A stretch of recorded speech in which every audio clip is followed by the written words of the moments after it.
Recently I posted a combo video showing off a couple combos that this deck could do, and I do want to go over my theory on how I built the deck, just to get out there the information that I've learned from my testing. So this is going to be the Mikanko deck profile. This is a 40 card list, and I'll go over it really quick. So just to preface this, I am not playing Libromancers. This is closer to an Infernoble deck, but it's only really playing 2 Infernoble monsters, so I'd probably say this is actually just pure Mikanko. So I run 2 copies of Ohime. Pretty much the reason that I don't believe in 3 right now, at least going first, is because you don't really want to draw it, considering your combo lines both search discard. You don't want multiple in your hand, and there's nothing else to search in the combo. So feel like 2 of this is good. Then 2 copies of Hair and 1 copy of Nini. Now, I do understand that it is very possible for you to just run out of these in a grind game, but you then just run Fire Dance, get them back. Ideally, anyway, you're not grinding with this deck. You really want to just get through the first turn and kill them on the next. So, 2 and 1, you don't want to draw it. So, and then Gearfried. Gearfried's probably the best card to search off of a Soul Day, as long as you don't have it already. So it's a good card. 3 copies of Sublimation Knight and then 1 Squeak Knight. These are 1 card combo cards. Get you to your full board. It's pretty good. 3 Diviner of the Herald. Also 1 card combo cards. They don't clash with the Sublimation Knight, because if you do draw it in combination with Sublimation Knight, all it does is make your combo better. So 3 Diviner. And then that, including the Rhoda, gives you 7 1-card starters. Not bad. 2 Renaud. This is the card we use for the grind game. It's the reason we play 2. Use 1 early in the combo. Use 1 later. Still. And then we do play the 1 Fire Flint Lady, just so we don't burn through our Renauds really quickly. This card's good. It's another another Fire Warrior extender. Fire Warrior extenders make you go full combo, so play these. Then we play a few hand traps. 3 Nibiru. Nibiru's obvious in this deck. You want to hit big cards to do big damage to your opponent, so give him a large token and then just swing into it for game. No brainer, play Nibiru. An Ash Blossom. Now, I believe heavily in this deck playing cards that don't remove cards, because you need your opponent to control things, because your best monster has 0 attack. So Ash Blossom and Nibiru just leaves things on your opponent's side of the field. They're really good. Then for some spells, I run 1 copy of the Ritual spell, 1 Reinforcements of the Army to search for your Sublimation Knight, Called by the Grave, so your combos resolve. Durindal's very important in the combo to search extenders, and it also can just start your turn with equipping to your opponent's monster to search Sublimation, so this card's good. This is your kill card. It's probably the most important equip spell in the deck, excluding your Mikanko cards. Basically, what you do with this card is you equip it to your opponent's monster. It gives them 2,000 attack, and now your opponent takes any damage that you would have taken. So basically, if you equip this to a monster with 2,000 attack, it goes up to 4,000. You crash it with one of your Mikankos, like let's say your Ohime. You don't take any of the damage, and your opponent takes the damage that you would have taken, and then your opponent takes the damage naturally from this. So basically what it says is your opponent takes double damage for all battles. And if they have a 4K monster, because this gives it 2,000 attack, they just lose. This card is insane, so you play it, and it's searchable off of a Soul Day Renaud. Rondo. Rondo is amazing. When you don't have Double-Edged Sword, this is your way to kill your opponent. Just leave him on 1 monster, crash into him with 2 or with 3 monsters, then take control of it with Ohime, and then you swing him direct with that. It's insane. Purification Dance is one of your only real disruption equip spells that does it itself. Rondo's really good if you can equip it to your opponent's monster during their turn, which Ohime lets you do it easily, but this one you set up during your turn just to bounce their cards. It's great.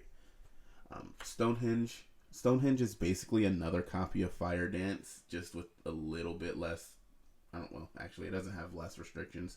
It's just a worse copy of Fire Dance. It's just good though, because you can use this and Fire Dance in 1 turn, so it's really good. And then the last one of is one Mikanko Ceremony. This card's awful if you don't have Ohime, so I don't want to play more than one, because you just want to search it off the Ohime anyway. So just play one. Try not to open 3 of those. So, and then for the multiples, I play 2 copies of Fire Dance. This is your comeback card. Once you're down on things, you just activate this, summon Hair from graveyard, and then you just win. Basically, it's a great card. And then I apologize because I do have 1 proxy in this deck. I could not find a third, but 2 Arabesque. I can't find another one. I ordered it, but it just hasn't come. So anyway, this card is amazing. Just equip it to your opponent's cards, bounce them if you need to remove some problematic cards. I'm equipping them to your cards to extend combos. It's insane. Like, this is one of the best designed equip spells that I've ever seen. Card is amazing. Alright, 1 Mikanko Promise. This card is basically our Revolt. Like, it's amazing. It summons directly from deck Nini, and then it equips Nini with something from graveyard. So if in combo earlier you put in graveyard something like Purification Dance, then you can activate this, summon Nini for a Snatch Steal, and then you can just bounce their card that you took so they don't get it back, and another card. So this is insane. When it's backed by an Appaloosa, your opponent can't attack over it because you're just going to take the monster, and then the Appa is going to stop them from putting anything else on board. And then when it comes back to your turn, you give them back their monster, and then you just crash everything into it, and you win. This card's insane. And then the last hand trap, so 9 hand traps in total. 3 copies of Infinite Impermanence. Again, we want them to have monsters on field. Imperm them, negate their effects, attack into them, win the duel. Card's insane.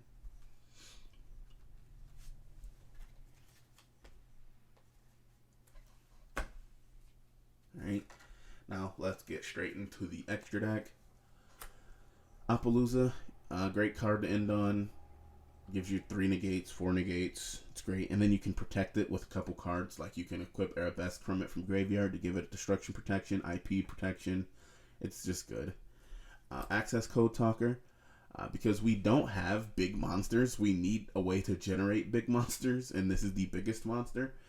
So just summon this off of your Unicorn. Do 5,300 damage. It's insane. Unicorn. Yeah, it's probably the best Link 3 in the game, so just play it. This part's just weird. So I play 1 Light Charmer, 1 Dark Charmer, and 1 Fire Charmer. Lina, you kind of play just because it can search Ohime when it's destroyed, so you can crash it into your opponent's monsters to search it if you've bricked. Sometimes your opponent's just going to imperm your Diviner, and you're going to need to make something. This is probably the best way to get through that. If you're playing against Tier and they've milled their own Diviner, you can take it, which is good, but it's probably cuttable. Dark monsters are the best monsters in the game this format. That'll probably change next format, but right now they just are. Your deck is comprised primarily of fire monsters, so you need something to make, and sometimes you need to make this to let it get destroyed so you can search combo cards. It's good though. All 3 of these help you push for damage by linking up, so you play them. Next, you play 3 copies of Assault. The real reason that we play 3 of this is just because if you don't, they're just going to Mind Hacker, then Unicorn your 2 Assaults out of deck. So, yeah, play 3. If you play against Kashtira with just 1 or 2, you won't be able to summon this, and you won't be able to combo. So, yeah. Unfortunately, you have to play 3. Pit Knight. Sometimes you're going to end on Elf Pit Knight, and that's going to have to get you there. Sometimes you're going to get IP Pit Knight, and that's definitely going to get you there. This card's good, though. It recursion, floats back. It's just good. IP. Yeah. Then you play Power Tool Braver Dragon. This card's insane. Every time you summon this card, you want to pull from graveyard anything to give it equiption protection. Pull Dorundo from deck to search Flint Fire Ladies and Renauds. This card can also pull your Double-Edged Sword from deck, so it'll be in graveyard for later. So if you summon this going first, get your Double-Edged Sword, falls in grave, equip it to your opponent's card with Ohime, swing for game. This card is insane. Plus, it's also just a negate randomly, and no one knows that. Alright, and then Arclight.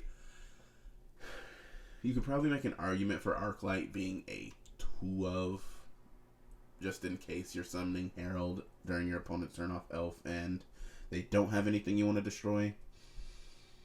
Right now, I'm just testing it at 1.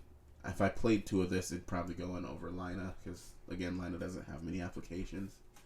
And then your removal card from Elder Entity. It's really good. Obviously, if you're going to play Diviner, you're going to play this. Yeah. And that's everything for this deck profile.